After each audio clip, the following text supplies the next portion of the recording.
This is Standing Watch. And now, Evangelist Norbert Link. Greetings, everyone, and welcome to our Standing Watch program.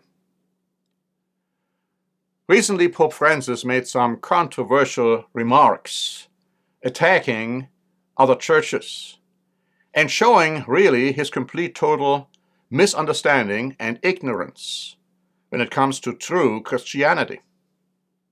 Now, before I go on, I'd like to encourage you to stay tuned until the end of this program, because we are going to make a very important announcement, and you do not want to miss that.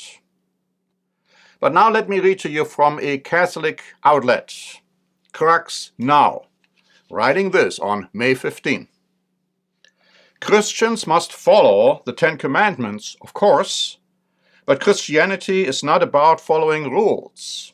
It is about having a relationship with Jesus, Pope Francis said. The Pope focused on the account of the first Christian converts from paganism being disturbed by other Christians who insisted the converts must first become Jewish and follow all Jewish laws and customs. Theirs was a religion of prescriptions, and in that way they took away the freedom of the Spirit, who had brought the converts directly to Christ without first having them become Jewish. The Spirit of God is freedom, the Pope said.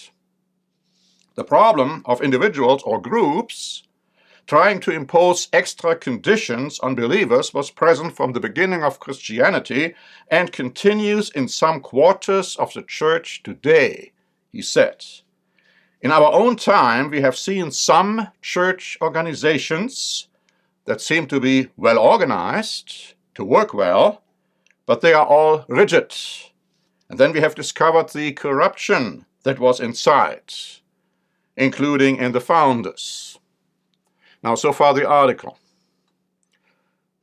It is interesting to me that Pope Francis would talk about corruption in other churches when there's so much corruption going on in his own church, the Catholic Church.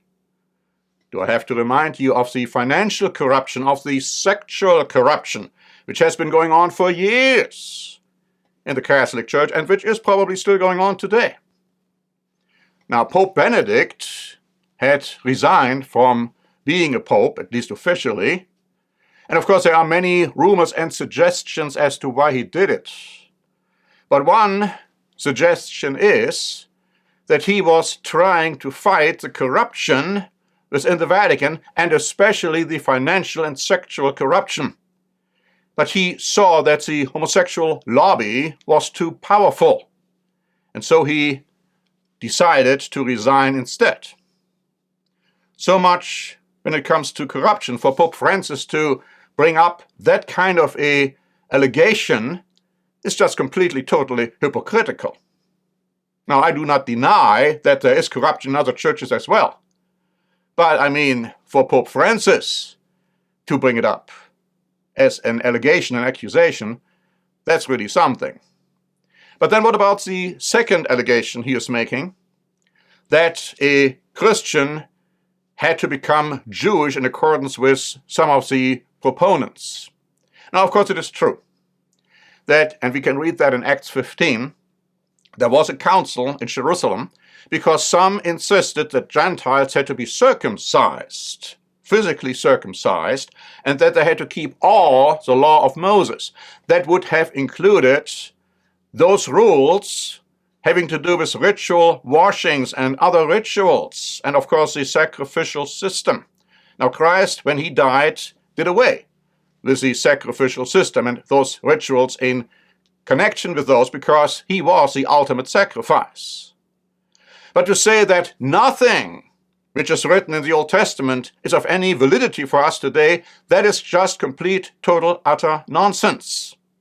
There are many rules, if you please, many statutes, many judgments in the Old Testament which are binding on true Christians today, and you need to know what they are.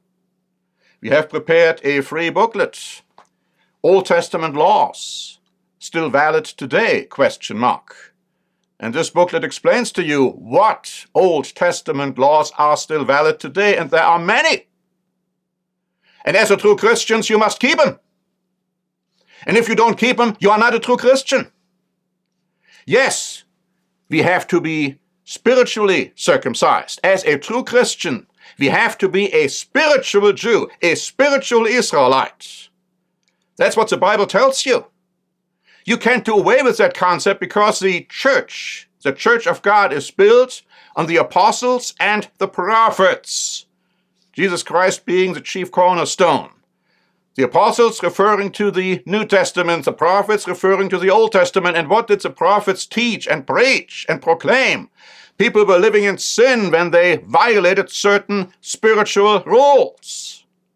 And that brings me to his first allegation, where he said, well, Christians must follow the Ten Commandments, but Christianity is not about following rules. Really? I mean, that's a complete, total inconsistency and contradiction on its face.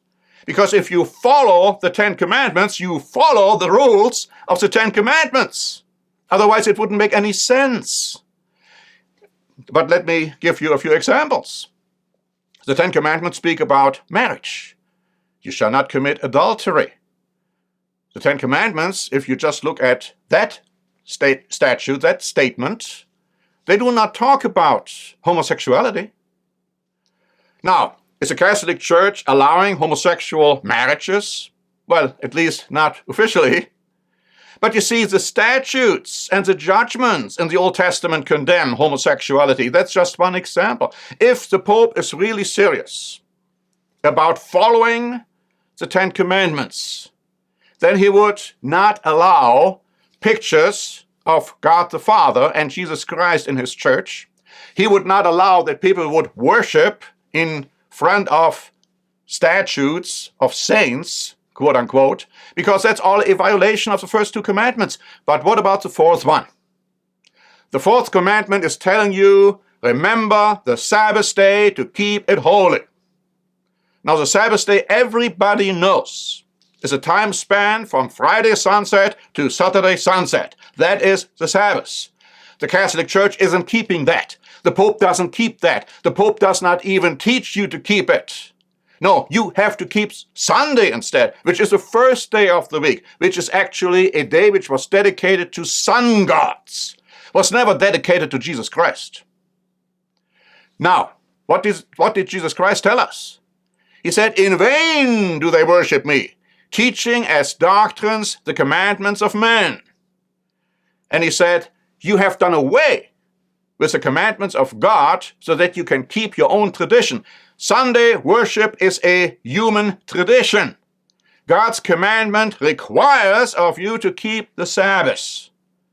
Now, what about all these statements by Pope Francis? They are all contradictory, but they also show a terrible lack of understanding insofar as true Christianity is concerned, combined with an accusation and attack on those who teach and preach true Christianity like we do.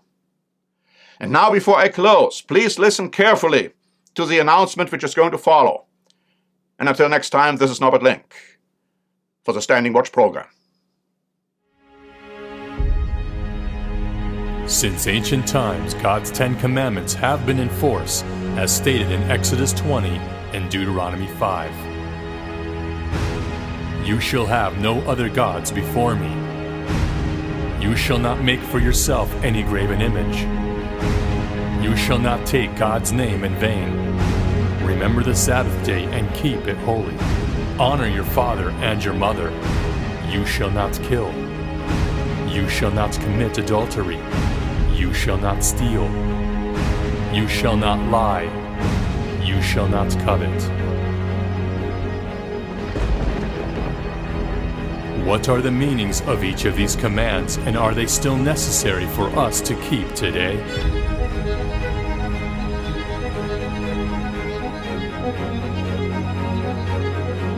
To request a free copy of this booklet, go to eternalgod.org.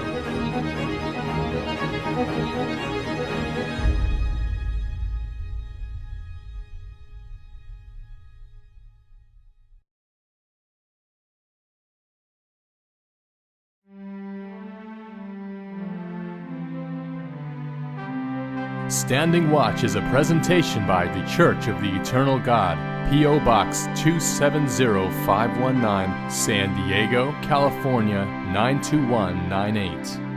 More information is also available at our website, eternalgod.org.